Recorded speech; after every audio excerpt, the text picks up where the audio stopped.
अस्सलाम वालेकुम, मैं हूं उमर इस्माइल और आप देख रहे हैं स्मैश कोड। आज के इस लेक्चर में हमने CSS बैकग्राउंड्स को कंप्लीट A to Z पढ़ना है कि उसका हम कलर कैसे चेंज कर सकते हैं, ठीक है, उसकी पोजीशन कैसे फिक्स कर सकते हैं, उसकी पोजीशन में अटैचमेंट्स कैसे वगैरह डाल सकते हैं, ठीक है, और उसमें रिपीट ना हो रहा हो हमारा बैकग्राउंड, क्योंकि आप टिपिकली अगर बैकग्राउंड है तो रिपीट होने लग जाता है, तो उसको कैसे हमने खत्म करना है, ठीक है। उसके बाद हमारे पास है जी के हमने उसके अंदर बैकग्राउंड के अंदर इमेज अगर लगानी हो, कलर ना लगाना हो, बैकग्राउंड के अंदर इमेज लगानी हो तो वो कैसे लगा सकते हैं। इसके बाद हमारे पास है कि हमने इन सारी चीज़ों को अगर एक ही लाइन में लिखना हो, यानी 4-5 प्रॉपर्टी मैंने आपको बता दी, अलग-अलग यूज़ किए बगैर एक ही लाइन में हमने लिखना हो तो हम कैसे कर सकते हैं। आज के इस लेक्चर में वो हमने सारा कवर कर लेना है कि CSS बैकग्राउंड्स को कैसे कस्टमाइज़ कर सकते हैं अपनी ज़रूरत के मुताबिक।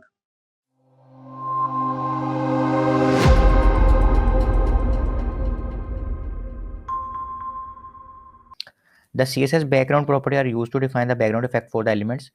अच्छा, CSS बैकग्राउंड से सिर्फ हम कलर नहीं और भी काफ़ी सारी चीज़ें कर सकते हैं। तो उससे हम क्या क्या कर सकते हैं, बैकग्राउंड कलर कर सकते हैं किसी भी चीज़ का, बैकग्राउंड इमेज डाल सकते हैं किसी को, बैकग्राउंड को रिपीट कर सकते हैं, बैकग्राउंड में अटैचमेंट रख सकते हैं, बैकग्राउंड की पोजीशन सेट कर सकते हैं। तो ये सारा कुछ हम बैकग्राउंड के साथ कर सकते हैं, लेकिन इस लेक्चर में हम सिर्फ बैकग्राउंड कलर को थोड़ा सा डीप पढ़ेंगे, ठीक है। हमने बैकग्राउंड कलर पढ़ा हुआ है पहले भी, लेकिन इसमें थोड़ा-सा हम ना इसको तफ़सील से पढ़ेंगे कि सीएसएस बैकग्राउंड कलर हमने क्या लगाना है, किस तरह लगाना है और कौन-सा कब लगाना है। तो सीएसएस बैकग्राउंड कलर हमने लगाना सीखा हुआ है 3 तरीकों से, 3-4 तरीकों से, जैसे भी हम कलर उसको डिफ़ाइन कर दें, बस हमने यहाँ पे बैकग्राउंड कलर लिखना होता है। जैसे हमने ये बैकग्राउंड कलर लिखा हुआ है, हम इसको करते हैं रिफ्रेश, तो ये हमारे पास H2 को बैकग्राउंड कलर लगा हुआ है, ठीक है। अब हम HSL से लिया हुआ है, हम इसको और भी किसी तरह दे सकते हैं। इसको हम ख़त्म कर देते हैं HSLA को, हम यहाँ पे हेक्सा कोड लिख देते हैं। यहाँ पे हेक्सा कोड आ गया, ठीक है। यहाँ पे हमने हेक्सा कोड नहीं लिखना, हम यहाँ पे RGB कलर दे सकते हैं।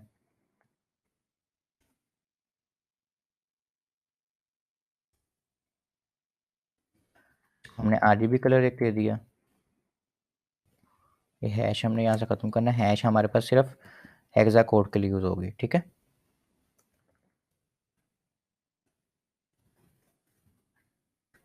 ये हम यहाँ पे जाकर रिफ्रेश करते हैं तो ये हमारा ये बैकग्राउंड कलर लग गया। हमने ये भी नहीं देना, तो हम सिंपल कलर के नेम से उसको बैकग्राउंड कलर दे सकते हैं, जो कि हमारे पास 140 स्टैंडर्ड के नाम है। ये हमारा बैकग्राउंड कलर लग गया। अच्छा, अब थोड़ा सा हमने जो इसमें डीप जाना है, वो जाना ये है कि हमने RGB ए कलर पड़ा हुआ है, उससे हम क्या करते हैं, हम ट्रांसपेरेंसी लेके आते हैं अपने बैकग्राउंड के अंदर, ठीक हो गया। ये जिस भी हम कलर से, हेक्सा कोड से या किसी भी तरह हम बैकग्राउंड कलर लिख सकते हैं। अच्छा, अब एक प्रॉपर्टी आती है ओपेसिटी के नाम से। अगर हमने बैकग्राउंड कलर इसको दे दिया ना रेड, ठीक है, तो हमने रेड कलर दे दिया, ये रिफ्रेश करते हैं, ये रेड कलर हो गया। अब हम अगर इसको ओपेसिटी की एक प्रॉपर्टी है वो दे दें, और हम इसकी वैल्यू हो सकती है 0 से लेके 1 तक, वही वाली जो RGBA में अल्फा की वैल्यू होती है, ए की वैल्यू होती है, 0 से लेके पॉइंट में वैल्यू जाती है और 1 तक जा सकती है। अगर इसको हम वैल्यू दे दें सपोज 0.5, ठीक हो गया, हमने 5% करना है, तो ये बैकग्राउंड हमारा क्या हो गया, पीछे से ब्लर हो गया। अच्छा, अब आपने नोट करना है कि ये जो हेडिंग 2 लिखा हुआ है ना, उसका जो ग्रीन कलर है, ये ओपेसिटी उसके अंदर भी लगी है। क्यों? क्योंकि ये देखें, अब बैकग्राउंड तो हमारा लग ही रहा है ना, बैकग्राउंड में तो ओपेसिटी आई ही आई है। हमारा ग्रीन देखें, ग्रीन डार्क है, अब ये ग्रीन थोड़ा सा लाइट हो जाएगा, ठीक हो गया। अच्छा, अब ओपेसिटी से क्या होता है, अगर हम किसी भी एलिमेंट को ओपेसिटी देते हैं तो वो उसके अंदर जितने भी चाइल्ड एलिमेंट्स होते हैं, अगर ये हम बैकग्राउंड दे रहे हैं H2 को, तो ये जो इसका टेक्स्ट है, ये इसका चाइल्ड एलिमेंट है। इसको मैं किसी और तरह से समझाता हूँ। H2 की जगह हम यहाँ लिख देते हैं div, ठीक है। अब ये एक पूरी div है, ठीक हो गया, ये सारी एक div है। इसको हमने ओपेसिटी एक दफ़ा कर देते हैं ख़त्म। हमने इसको दिया हुआ रेड कलर, ये रेड कलर हो गया। अब अगर तो हमने ओपेसिटी यूज़ करके इसका ट्रांसपेरेंसी लानी है, तो होगा क्या, ट्रांसपेरेंसी तो आ जाएगी इसमें, कि हमने रिफ्रेश किया, ट्रांसपेरेंसी आ गई। लेकिन इसके साथ ही साथ ओपेसिटी यूज़ करने से इस div के अंदर जितने भी चाइल्ड एलिमेंट्स हैं, चाइल्ड एलिमेंट्स क्या होते हैं, जो उसके अंदर होगा, यानी कि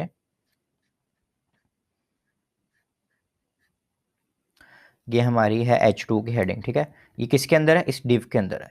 इस div के अंदर क्या क्या है, ये पैराग्राफ है, ये H2 की हेडिंग है, और ये स्मॉल का टैग है। ये सारे, ये तीनों इस div के चाइल्ड हैं, और ये div इनका पेरेंट है।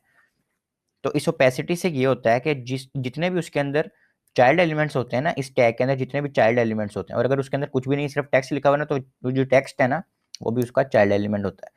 तो ये अगर ओपेसिटी अगर हम लिखते हैं ना, तो वो उसके अंदर जितने भी चाइल्ड एलिमेंट्स हैं ना, उन सबको भी ओपेसिटी लगा देता है।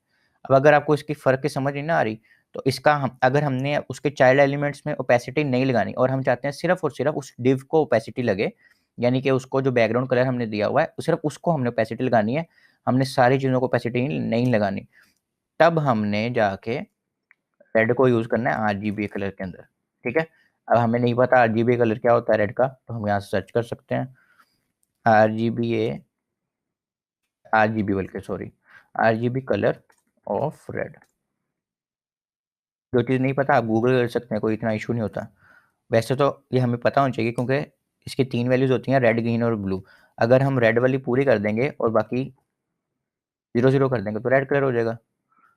अब ये हमारे पास दोबारा से वही स्टेट बन गई कि हमारे पास कलर हो गया रेड। ओपेसिटी को हमने कर दिया ख़त्म। अब हमने देनी भी है ओपेसिटी, लेकिन हमने चाइल्ड एलिमेंट्स को नहीं देनी, हमने सिर्फ और सिर्फ उस डिव के बैकग्राउंड को देनी है। तो क्या करना है, हमने यहाँ से RGB A लिख दिया, और यहाँ पे A की वैल्यू दे देनी है, एक सेकेंड, यहाँ पे हमने A की वैल्यू दे देनी है 0.5, वही जो हमने ओपेसिटी को दी थी। अब हमारा जो बैकग्राउंड कलर है ना, वो हो जाएगा वो ट्रांसपेरेंट हो जाएगा। लेकिन अगर आप ध्यान से देखें, हमारे किसी भी एलिमेंट के कलर को या उसको कोई भी ओपेसिटी नहीं लगी। अभी मैं आपको पीछे लेके जाता हूँ, तो आपको समझ आएगी कि ये बहुत फ़र्क है, ठीक है। रिफ्रेश किया, ये देखें हर चीज़ को ओपेसिटी लग गई।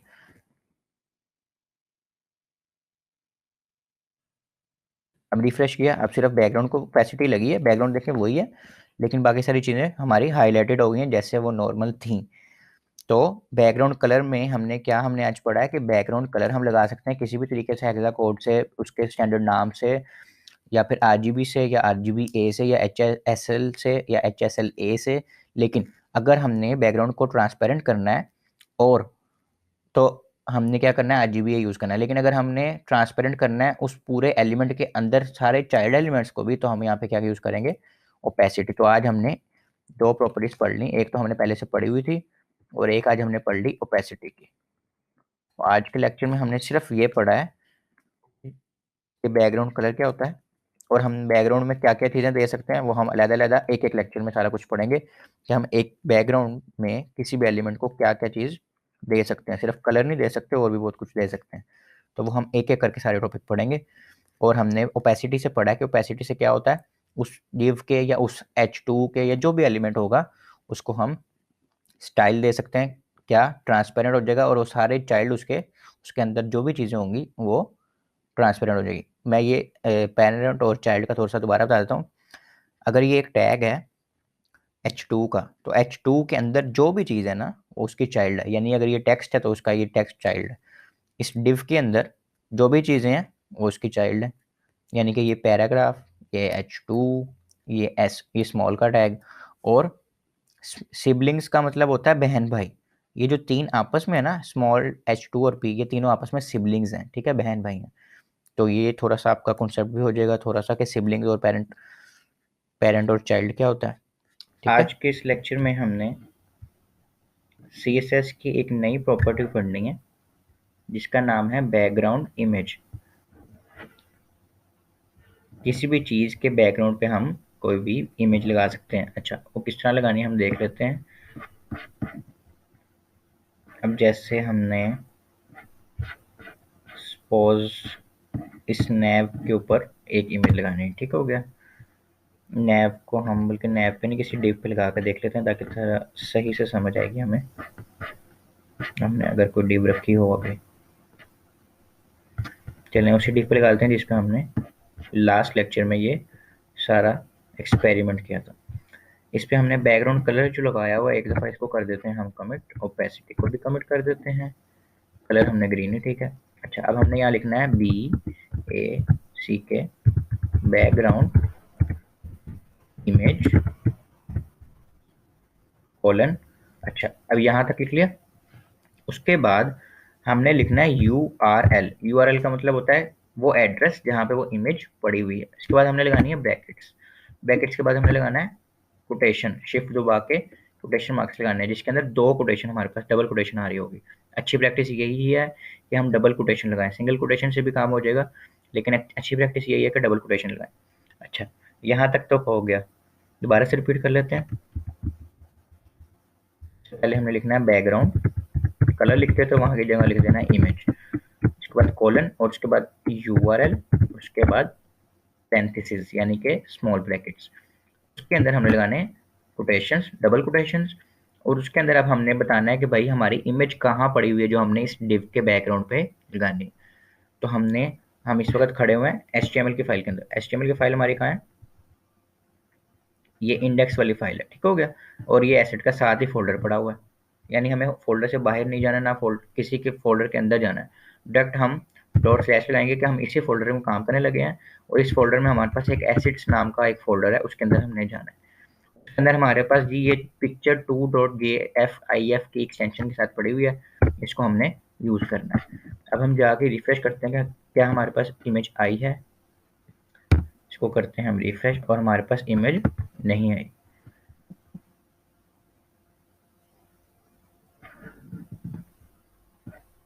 अगर हम यहाँ से राइट क्लिक करके इंस्पेक्ट पे जाएं तो ये हमारे पास डेवलपर टूल्स खुल जाते हैं, जिसमें हमारे डेवलपर्स के लिए मसले जो भी आ रहे होते हैं हमें पता चल जाता है। यहाँ कंसोल के अंदर ना एरर आ रहा होता है, अब यहाँ पे एरर आ रहा है कि ये इमेज नहीं खुली उसके पास, ठीक हो गया। अगर आपने इमेज वाला मेरा लेक्चर लिया हुआ है HTML में हमने इमेज कैसे लगानी है, तो आपको पता चलेगा कि आल्ट की प्रॉपर्टी हम यूज़ करते थे, ठीक है, उससे हमें पता चल जाता है कि हमारा एड्रेस गलत है, तो वो इमेज नहीं आ रही होती थी तो हमें पता चल जाता था। लेकिन यहाँ बैकग्राउंड में हमें अगर वो इमेज नहीं आ रही तो वो हमें इस तरह ही पता चलेगा कंसोल से, ठीक हो गया। क्या करना है हमने, दोबारा मैं बताता हूँ। यहाँ से राइट क्लिक करना है इंस्पेक्ट पे या F12 दबा देंगे तो ये खुल जाएगा। अब हम देखेंगे कि हमारे पूरे वेब पेज में क्या एरर आ रहा है, बता रहा है failed to load resource net error file not found, file उसको नहीं मिली ये वाली picture.jfif। तो अब हम देखते हैं कि क्यों नहीं मिली इसको। हमने इसकी प्रॉपर्टीज खोली है कि कोई इसकी एक्सटेंशन चेंज है या क्या मसला है। JFIF ही है इसका नाम।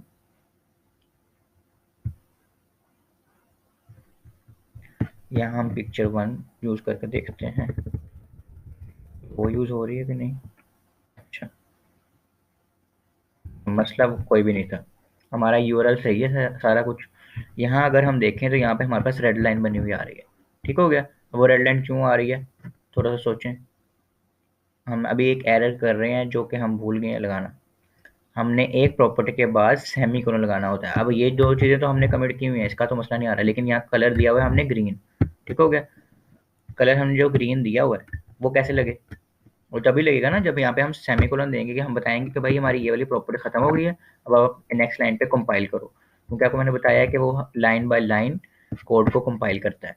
तो जब उसने यहाँ तक आया उसको इमेज तो मिल गई है, लेकिन आगे उसको सेमीकोलन नहीं मिल रहा कि वो लाइन खत्म करे, तो इसलिए उसने एरर जनरेट कर दिया। ना हमारी इमेज लिख रहा है, ना आगे कलर ग्रीन लिख रहा है, लेकिन यहाँ पे ब्लैक कलर आ रहा है। अब इसको हम रिफ्रेश करेंगे, ये हमारे पास बैकग्राउंड की इमेज आ गई है, हमने बैकग्राउंड इमेज लगा ली। अब हम यहाँ से इमेज अगर कोई और लगाना चाहते हैं हम वो भी लगा सकते हैं। ये हमारी picture.jfif आ गई है, ये हमारी दूसरी पिक्चर आ गई है। हम यहाँ पे से कोई और इमेज पकड़ लेते हैं। ये तो हमने लोकल इमेज लगा के देख लिया ना। और अगर मैं एड्रेस कैसे दे रहा हूँ ये मैंने अलहदा से HTML के लेक्चर में पढ़ाया हुआ है, अगर आपको नहीं आपने देखा तो वो काइंडली देखें ताकि आपको पता लगे कि मैं ये एड्रेस कैसे लिख रहा हूँ, कि हमारी लोकल इमेज को हम कैसे एड्रेस लिख रहे हैं। यहाँ पे आप किसी भी इमेज पे राइट क्लिक करें जो इंटरनेट से आपने उठानी है, डाउनलोड नहीं करनी, तो कॉपी इमेज एड्रेस पे आपने कर लिया। अब आपके पास कॉपी होगा। अब आपने इस कोटेशन के अंदर वो सारा एड्रेस लिख देना है जो भी आपने कॉपी किया था। अब जाके रिफ्रेश करेंगे तो वो वाली इमेज लग जाएगी, ये वाली हमने कॉपी की थी, ये वाली लग गई है। हम कोई और इमेज करके देखते हैं, ये वाली करके देखते हैं, या फिर ये इसकी करके देखते हैं, कॉपी इमेज एड्रेस। ये मैं कंट्रोल एक्स और कंट्रोल वी से काम कर रहा होता हूँ, तो घबराना नहीं है, इसका बताया हुआ मैंने कि कंट्रोल एक्स से चीज़ कट हो जाती है और कंट्रोल वी से पेस्ट हो जाती है, जो हमने कॉपी की होती है। कॉपी किससे होती है? कंट्रोल सी से। अच्छा, अगर आपने थोड़ा सा नोट किया हो तो यहाँ पर हमारे पास एक ही इमेज, यानी हमने बैकग्राउंड इमेज लगाई थी ना, बैकग्राउंड इमेज हमने इस पूरी डिव पे लगाई थी, ठीक है।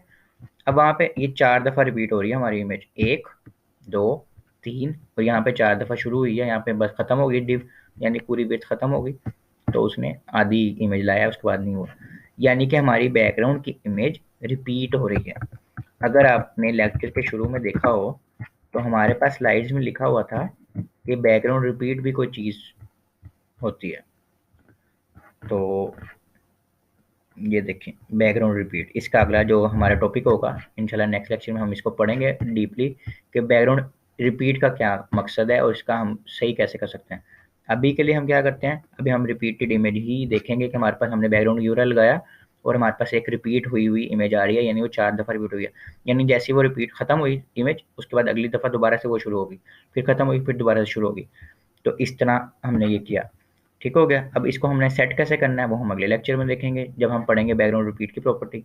मैं एक एक कॉन्सेप्ट को लेकर चलना चाह रहा हूँ ताकि आपके जो कॉन्सेप्ट हैं वो आपस में ओवरलैप ना करें, ठीक हो गया। अच्छा, आपने कोशिश ये करनी है कि वो इमेज यूज़ करें जिससे जो टेक्स्ट है उसके ऊपर लिखा हुआ वो पढ़ा जा सके, ठीक है। अब जैसे ये डिम सी इमेज है, इसके ऊपर टेक्स्ट पढ़ा जा सक रहा है, लेकिन अगर ऐसी कोई और इमेज हम यूज़ करते हैं जिसके ऊपर टेक्स्ट ना पढ़ा जा सकता हो तो उसका कोई फ़ायदा नहीं होगा, ठीक है। जैसे इसी इमेज को हम लगा कर देख लेते हैं।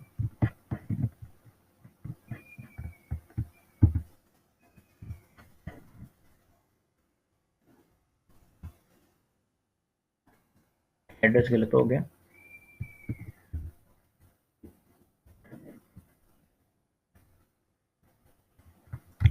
कॉपी इमेज एड्रेस करते हैं, पेस्ट करके देखते हैं हुआ है। तो ये देखें, अब इसमें ना हमें ये हम हेडिंग 2 और ये जो दिस इज स्मॉल लिखा हुआ है ये पढ़ने में मुश्किल हो रही है। इससे पहले जो हमारी इमेज थी उसमें हमें इतनी मुश्किल नहीं हो रही थी, ठीक हो गया। अगर हम अपनी ही इमेज लगा कर देखें तो उसमें भी ये स्मॉल नहीं पढ़ा जा रहा है, हेडिंग 2 पढ़ा जा रहा है, और ये भी थोड़ा सा यहाँ से स्टाइलिंग लफ्ज नहीं पढ़ा जा रहा।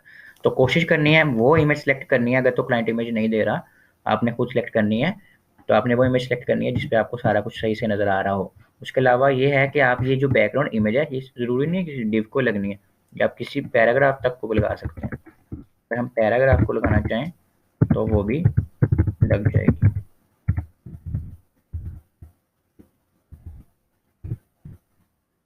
यूआरएल, उसके अंदर कोटेशंस, अपना एड्रेस,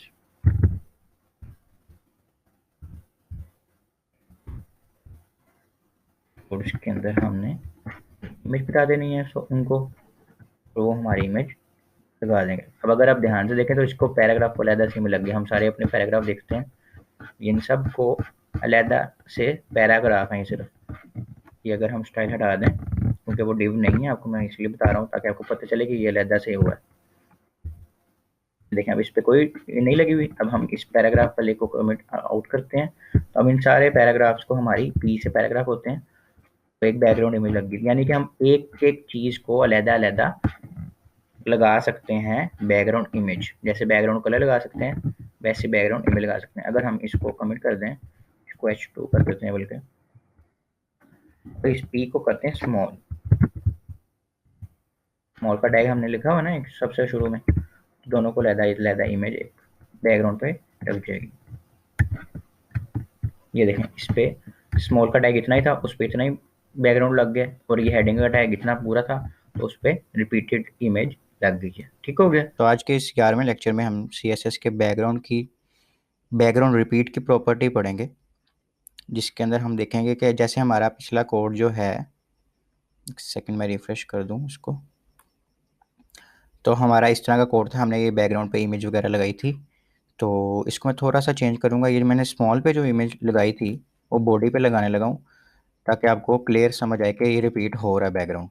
अब अगर आप ये देखें, एक इस हेडिंग को हम ख़त्म कर देते हैं, हेडिंग के बैकग्राउंड को, ताकि आपको क्लियर नज़र आए। अगर आप देखेंगे ये तस्वीर यहाँ पे भी रिपीट हो रही है और ये नीचे भी जाके रिपीट हो रही है, एक ही तस्वीर को बार बार वो रिपीट कर रहा है। तो बैकग्राउंड रिपीट की प्रॉपर्टी यहाँ पे आती है और हमारा काम सही कर देती है। अब ऐसा तो ये अच्छा नहीं लग रहा, यहाँ हम सेमीकोलन लगाएंगे और यहाँ पे लिखेंगे बैकग्राउंड रिपीट। ठीक हो गया, ये लिखेंगे। उसके बाद हमारे पास इसमें एक वैल्यू है नो हाइफन रिपीट की। ठीक है, जब हम ये लगाते हैं और अपने पेज को रिफ्रेश करते हैं तो जो हमारी इमेज है वो रिपीट नहीं हुई, वो जितनी थी उस पर लग गई है। यानी वो एक इमेज जितनी थी वो इस पर लग गई है। ठीक हो गया, अगर बड़ी इमेज होती तो वो बड़ी लग जाती। ठीक है, अच्छा अब अगर हमने रिपीट करना है, ये तो हो गया रिपीट हमने नहीं करना। सपोज अब रिपीट एक चीज़ नहीं हो रही, ठीक हो गया, तब हमने रिपीट करना है तो हम यहाँ पे कर देते हैं रिपीट, तो क्या होगी, रिपीट होने लग जाएगी। अच्छा अगर आप सोच रहे होंगे कि अब एक चीज़ पहले रिपीट हो रही थी, अब हमने उसको नो रिपीट किया, तो रिपीट की प्रॉपर्टी का तो कोई काम ही ना हुआ, ये तो बाय डिफ़ॉल्ट ही रिपीट होता है। तो जब हम पूरी वेबसाइट बनाएंगे तो कभी हमने कोई चीज़ डायनामिक भी करनी होती है, यानी कि बाद में भी रिपीट करनी पड़ सकती है या बाद में भी नो रिपीट करनी पड़ सकती है, तो उसके लिए ये ज़रूरी है। ठीक है, इस रिपीट की प्रॉपर्टी से हम दोबारा उसको बाय डिफ़ॉल्ट पोजीशन में ले आते हैं कि वो दोबारा रिपीट होने लग जाती है। अच्छा अगर हमें यह ज़रूरत पेश आ जाए कि इस रिपीट की प्रॉपर्टी को हमने यूज़ तो करना है, अगर आप ध्यान से देखें तो ये हॉरिजॉन्टली भी रिपीट हो रही है और नीचे वर्टिकली भी हो रही है, यानी कि ये इस साइड पे भी रिपीट हो रही है और ये नीचे को भी एक ही इमेज रिपीट हो रही है। अगर हमने किसी एक चीज़ के लिए रिपीट करना हो, सपोज हमने रिपीट एक्स करना है, ठीक है, एक्स का मतलब है हॉरिजॉन्टल इस तरह और नीचे का मतलब है वर्टिकल वाई। तो अगर हमने सिर्फ एक्स में रिपीट करनी है तो वाई वाली खत्म हो जाएगी, रिपीट एक्स हमने लिख दिया हाइफन लगा के। तो हम यहाँ पे रिफ्रेश करते हैं तो ये देखें नीचे से सारी रिपीट खत्म हो गई है और ऊपर सिर्फ एक्स वाली साइड पे यानी कि विड्थ में हॉरिजॉन्टली रिपीट हो गया। अब इसी को अगर हम वाई कर दें तो अब नीचे आ जाएगा रिपीट लेकिन साइड पे नहीं आएगा। तो इस तरह हमारा ये बैकग्राउंड रिपीट की प्रॉपर्टी काम करती है। ओके, और यहाँ हमें कोई और इमेज लगा के देखते हैं।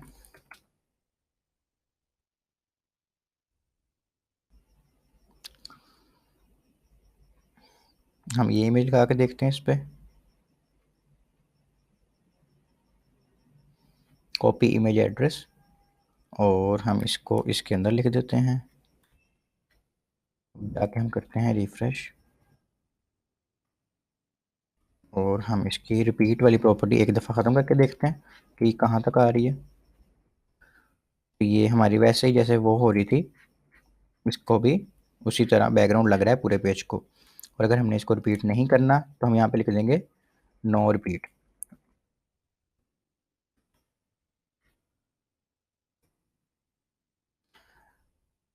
हम कर देंगे नो रिपीट। अब ये इस वक्त रिपीट नहीं हो रही। ठीक हो गया, तो ये हमारी बैकग्राउंड रिपीट की प्रॉपर्टी थी जिसमें हमने अपनी इमेज को सेट किया है, उसको रिपीट नहीं होने दिया। और अगर हमने इसको रिपीट करना है तो किस तरह करना है हमने वो भी देख लिया। इसकी थ्योरी भी हमारे पास थी, लेकिन मैंने जैसे आपको कहा था कि अब हम थ्योरी इतनी नहीं पढ़ा करेंगे, इसलिए मैंने सिर्फ प्रैक्टिकल करके दिखा दिया। नो रिपीट के लिए हमारे पास ये नो रिपीट की वैल्यू है, और अगर रिपीट एक्स करना है तो हम रिपीट एक्स कर देंगे, यानी कि हमने वर्टिकली नहीं करना, और अगर वर्टिकली करना है तो हम रिपीट वाई कर देंगे, और अगर रिपीट नहीं हो रहा और हमने रिपीट करना है तो सिर्फ रिपीट लिख देंगे। इसके लेक्चर में भी हमने बैकग्राउंड का ही आखिरी टॉपिक पढ़ना है। इसमें हमने CSS बैकग्राउंड की अटैचमेंट क्या होती है, यानी अटैचमेंट की प्रॉपर्टी क्या होती है, और बैकग्राउंड पोजीशन की प्रॉपर्टी क्या होती है वो पढ़ेंगे। ठीक हो गया। अच्छा, बैकग्राउंड पोजीशन की प्रॉपर्टी में हमने क्या करना है, बैकग्राउंड पोजीशन जैसे अब अगर हम अपने वेब पेज को देखें तो हमारी ये इमेज यहाँ पे हो रही है शो। ठीक है, अब सपोज हमें यहाँ पे शो नहीं करवानी। अच्छा, अब ये जो मैं सारे केसेस बताता हूँ कि हमें क्लाइंट या तो हमें कहता है कि डिज़ाइन करो मेरा पेज, या हमें रेफरेंस पेज दे देता है कि इस तरह करो, तो अब उसके हिसाब से हम काम करते हैं। तो मैं इसलिए कोशिश करता हूँ कि सारे केसेस कवर हो जाएँ कि किस तरह हमें क्लाइंट कहेगा और हमने किस तरह करना है। अच्छा, बैकग्राउंड पोजीशन लिख लेते हैं। ठीक है, और इसकी प्रॉपर्टी हमने दे सकते हैं हम लेफ्ट में तो पहले से ही है। ठीक है, हम दे देते हैं राइट। ठीक हो गया, होगी एक सेकेंड, ये हो गई है राइट पे, लेकिन अगर हमें टॉप राइट पे चाहिए तो हम टॉप पे लिख देंगे, फिर स्पेस लगा देंगे, यानी उसको स्पेसिफाई करना है कि आपने इमेज कहाँ शो करानी है। तो हम पेज के टॉप पे हैं और ये राइट पे हैं। अगर हम कर दें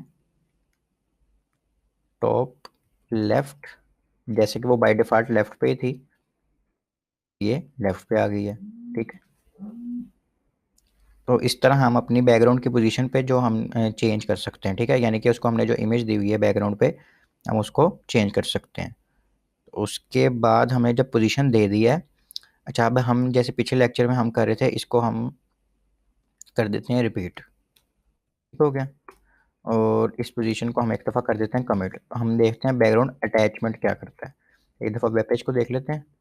अच्छा अब आपने ध्यान से गौर करना है आपने कि मैं अब इस पेज को स्क्रॉल कर रहा हूँ, तो हमारी जो इमेजेस हैं पीछे से वो, और जो ऊपर उसका टेक्स्ट है, सारा कुछ मूव कर रहा है, ठीक हो गया। अब हम यहाँ लिख देते हैं बैकग्राउंड अटैचमेंट, ठीक है। और इसको हम कर देते हैं स्क्रॉल। इसकी दो प्रॉपर्टीज हैं, स्क्रॉल और फिक्स्ड। बाय डिफ़ॉल्ट ये होता है फिक्स्ड, ठीक हो गया। अब हमने क्या कर दिया, स्क्रॉल, एक मिनट, मे बी मैं गलत बता रहा हूँ। बाय डिफ़ॉल्ट ये होता है स्क्रॉल, और हम कर सकते हैं इसको स्क्रॉल भी कर सकते हैं, और इसको हम कर सकते हैं फिक्स्ड।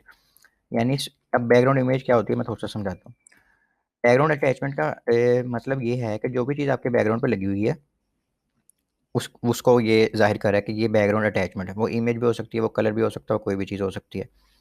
अब बाय डिफ़ॉल्ट उसका होता है स्क्रॉल, कि यानी कि जब हम स्क्रॉल कर रहे हो तो वो भी स्क्रॉल हो रही हो, ठीक है। जैसे ये इमेज स्क्रॉल हो रही है, इमेज चेंज हो रही है, ध्यान से अगर देखें, मतलब जो रिपीट हो रही है चीज़ वो भी रिपीट हो रही है, लेकिन हो वो स्क्रॉल ही रही है, यानी नीचे मूव कर रही है। लेकिन अगर हम स्क्रॉल की जगह बैकग्राउंड अटैचमेंट को एक वैल्यू दे दें फिक्स्ड की, तो क्या होगा, रिफ्रेश करते हैं पेज को हम। अब अगर आप ध्यान से देखें तो इमेज नहीं हिल रही, हमारा सारा टेक्स्ट हिल रहा है। आपने कभी वेबसाइट किसी को कोई देखी होगी तो उसमें ये काफ़ी प्यारा लग रहा होता है कि ये हमारी इमेज वैसे की वैसी है, फिक्स हो गई है जैसे कि थी, और हमारा ऊपर सारा का सारा टेक्स्ट घूम रहा है। अब क्योंकि हमने बॉडी को दिया हुआ ना, तो ये सारा पेज हमारा इसमें कवर हो रहा है, ठीक है।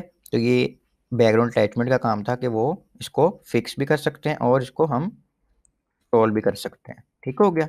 ये हमारे दो टॉपिक आज हमने कवर करने थे, एक बैकग्राउंड अटैचमेंट और एक बैकग्राउंड पोजीशन। तो ये काफ़ी आसान से टॉपिक थे, तो मैंने इसके साथ एक और चीज़ भी रखी है, CSS बैकग्राउंड शॉर्ट हैंड। अब हमने काफ़ी सारा कुछ बैकग्राउंड के अंदर पढ़ लिया। अब हमारे पास इतना टाइम नहीं होता कि हम सारों के लिए अलग-अलग से background colour, background image, background repeat, ये सारा कुछ नहीं कर सकते, और कोड भी काफ़ी लंबा हो जाता है। तो इसलिए हम क्या करते हैं, इसके शॉर्ट हैंड रूल बना लेते हैं। हम नहीं बनाते, यानी कि इसके अंदर पहले से ही होते हैं, और काफ़ी सारी प्रॉपर्टीज़ के लिए आएंगे, आगे भी आपको आएंगे। अगर बॉर्डर आपको याद हो, हमने बॉर्डर पढ़ा था, तो उसमें बॉर्डर का हमने शॉर्ट हैंड रूल पढ़ा था, ठीक है। अगर वो नहीं देखी आपने तो आप देख लें। अच्छा, शॉर्ट हैंड रूल में क्या होता है कि आप एक ही दफ़ा में 4-5 प्रॉपर्टीज़ को वैल्यूज़ दे देते हैं। अब अगर हमने यहाँ देना हो बैकग्राउंड कलर, ये FF यानी वाइट, बैकग्राउंड इमेज ये देनी हो, बैकग्राउंड रिपीट ये देना हो, और बैकग्राउंड पोजीशन ये देनी हो, तो हमें 4 लाइनें लिखनी पड़ती हैं, ठीक हो गया। इसे ये करके देखते हैं, बल्कि हमने ये पोजीशन भी दी हुई है, कलर भी दिया हुआ, हमने सारा कुछ दिया हुआ। हम इसको खोलते हैं, ये बल्कि हमारे पास बॉडी के अंदर होगा, ये बैकग्राउंड इमेज होगी, ये बैकग्राउंड रिपीट हमने दे दिया, और ये बैकग्राउंड अटैचमेंट दे दी, ठीक है। और चौथी चीज़ इसमें बैकग्राउंड पोजीशन है एक, ये भी हम खोल देते हैं, ठीक हो गया। और इसको देख लेते हैं एक दफ़ा, ठीक है। और इसके बाद हम दे देते हैं, अब ये टॉप लेफ्ट इसलिए टॉप लेफ्ट ही है एक हिसाब से, लेकिन क्योंकि वो रिपीट हो रही है, हमने यहाँ से रिपीट कर दी है, तो वो बार बार रिपीट हो रही है। अगर हम उसको नो रिपीट कर दें तो अब ये एक ही है, और वो देखें वो भी मूव नहीं कर रही, क्योंकि हमने अटैचमेंट को फिक्स किया हुआ है। अच्छा, ये भी दे दिया हमने, और हम चीज़ दे देते हैं बैकग्राउंड कलर भी एक दे देते हैं।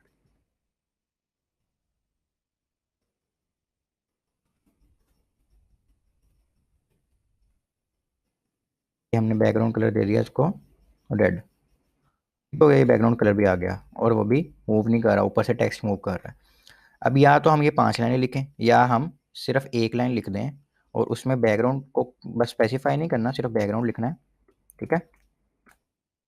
बैकग्राउंड लिख के इसको हम सेमीकोलन लगाते हैं, एरर आ रहा था। अच्छा, बैकग्राउंड लिखना है, उसके बाद हमने उसको प्रॉपर्टीज़ की वैल्यूज़ देनी शुरू हो जानी है। पहले देना है हमने कलर इसको। अच्छा, इसका ऑर्डर देखते हैं यहाँ से। इसका ऑर्डर सबसे पहले कलर, कलर हमने दे दिया येलो। ठीक हो गया। उसके बाद हमने क्या करना है, उसके बाद हमने देनी है एक स्पेस, उसके बाद हमने लिख देना है इमेज का यूआरएल। सपोज करें जी यूआरएल है हमारे पास, एसिड के अंदर जाओ और ये पिक्चर 2 ले लो। ठीक हो गया। फिर हमने देनी है स्पेस। स्पेस के बाद हमने तीसरी चीज़ क्या पकड़नी है, बैकग्राउंड रिपीट करना है या नहीं रिपीट करना। सपोज हम कहते हैं रिपीट। ठीक हो गया। चौथी चीज़ है अटैचमेंट। अटैचमेंट हम कह देते हैं जी फिक्स्ड। फिक्स होगी। उसके बाद पांचवी चीज़ है जी पोजीशन। पोजीशन हम कह देते हैं टॉप राइट। इसको हम कर देते हैं नो रिपीट, ताकि हमें पता चले कि पोजीशन यूज हुई है या नहीं हुई। ठीक हो गया।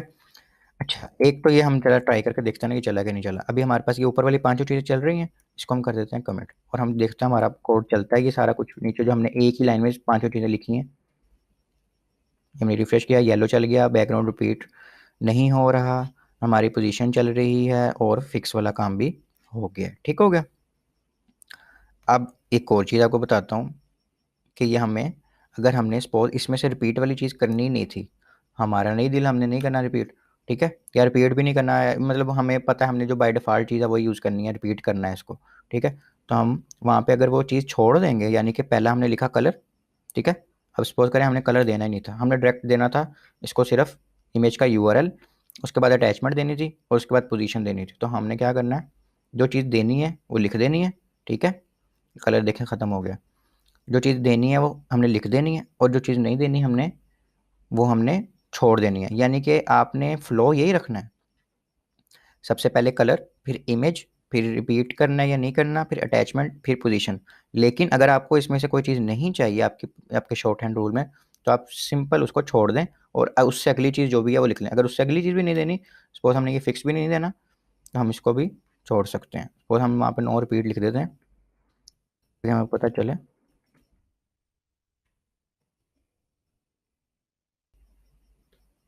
तो ये नो रिपीट लग गया और टॉप राइट वाली पोजीशन भी लग गई। हमने फिक्स वाला नहीं किया तो वो देखें फिक्स नहीं है, वहीं पे इमेज वहीं पे रुकी हुई है, स्क्रॉल नहीं हो रही। ठीक हो गया। तो ये बैकग्राउंड का शॉर्ट हैंड रूल है। सबसे पहले हमने 5 चीज़ें नहीं लिखनी, हम एक ही प्रॉपर्टी में सारी चीज़ें लिख सकते हैं। सबसे पहले कलर, फिर इमेज, फिर रिपीट, फिर अटैचमेंट, फिर पोजीशन। तो ये इसका एक ऑर्डर है कि इसको हमने इस हिसाब से लिखना है, लेकिन अगर कोई चीज़ छोड़नी है तो हम बीच में से छोड़ सकते हैं। तो आज के लेक्चर में हमने ये पढ़ा कि अटैचमेंट क्या होती है, बैकग्राउंड पोजीशन क्या होती है और बैकग्राउंड का शॉर्ट हैंड रूल क्या होता है। तो उम्मीद है आपको काफ़ी अच्छा लगा होगा लेक्चर और समझ आई होगी। काफ़ी इंटरेस्टिंग सा लेक्चर था। बैकग्राउंड का हमारा टॉपिक एक किस्म से कवर हो गया, लेकिन अगर कोई चीज़ रह गई तो मैं वो भी लेक्चर बना दूंगा, ताकि जब आप ये कोर्स कर लें तो कोई ऐसी चीज़ ना हो जिससे आप गुजरे ना हो। ठीक हो गया। उम्मीद है आपको समझ आई होगी। अगर कोई सवाल हो तो आप कमेंट कर सकते हैं। अपना बहुत सारा ख्याल रखिएगा। मिलते हैं अगली वीडियो में। अल्लाह हाफिज़।